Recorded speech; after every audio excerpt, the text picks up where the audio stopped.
The Black Desk was set up for a simple thing of infiltrating black organizations and black groups, whatever. Where was this Black Desk, or were there a number of them? There were a number of Black Desks, but the head Black Desk was in Washington, D.C., controlled by Sullivan. And the... Was he black? No. Mm-hmm. And what was the function of the Black Desks all over the country? I guess there were dozens. The function of the Black Desk was to monitor activity, social unrest, revolutionary groups, cultural groups, and such in the black community. And feed it into this central desk. And it still exists? As far as I know, yes. We've seen a number of investigations into the assassination of Martin Luther King. We've seen an extended police trial of the assassination of Malcolm X. What you seem to say substantiates what many black people say out on the street, that government agents or agencies knew that these assassinations were brewing and either participated in them or allowed them to take place. It would behoove black people, it would behoove all people, really, to question so-called the cut and dry one lone assassin theory. The Bureau and other intelligence agencies are very good at conspiracies. They are very good at setting people up to be killed. They are very good at making innuendos so the person will be killed. City police don't know about, because they have policemen in there. They don't let black people form anything without some policemen in there. And while I was in the black Muslim movement, over the black Muslim movement, many of the police who were sent to infiltrate us, they're black, would tell me, say, look, I'm a cop, but I have to come. They would tell me. I knew the Muslim movement was full of police.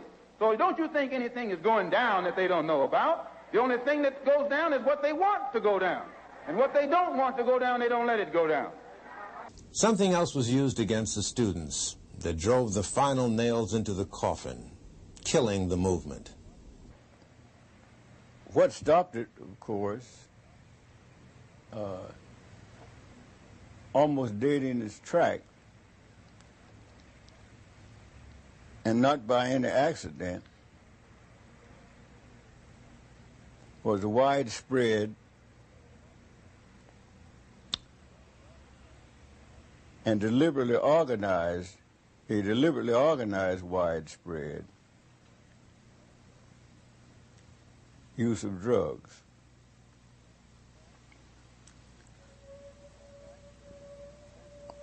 The fact that a decision was made, and I think most of you familiar with the broadcast of the mafia defector who went on public media to declare what happened and outline in great detail the great plan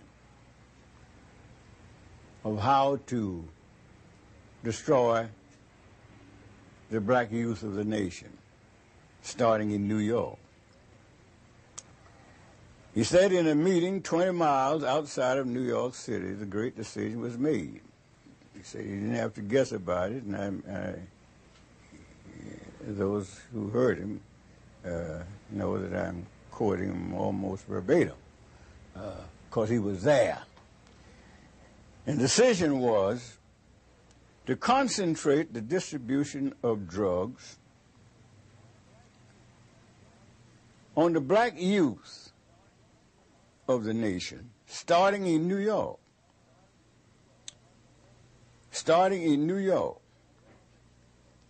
beginning in the elementary school,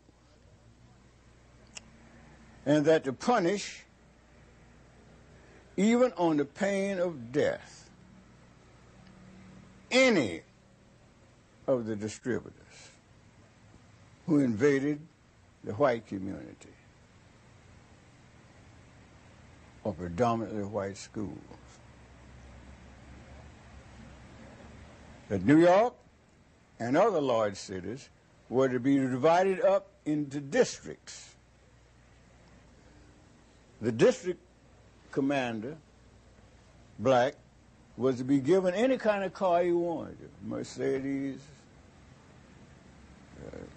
Rolls Royce, anything, because this would be a part of the sales pitch. Said blacks just love fine cars, and he'd drive around through the community in his fine car, and some of his key assistants, and he'd be identified, he'd be known, and that sort of stuff. And so the stories, I'm not going any further into it.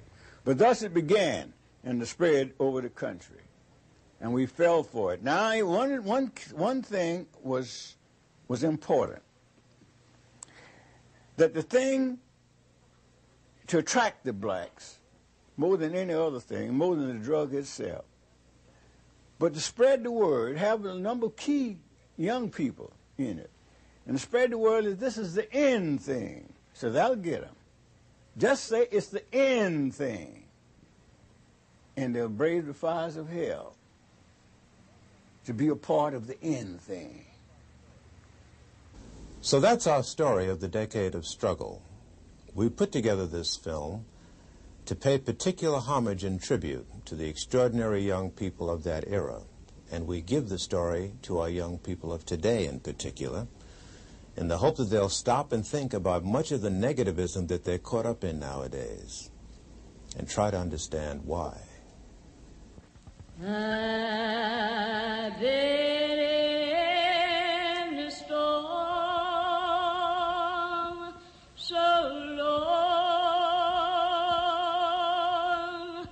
I've been in the storm so long, children.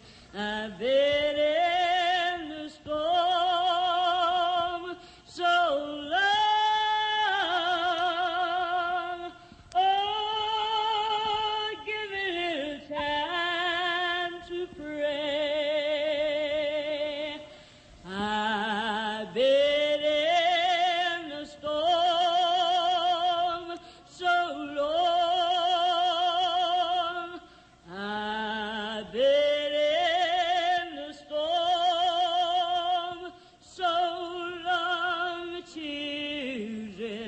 Abeeku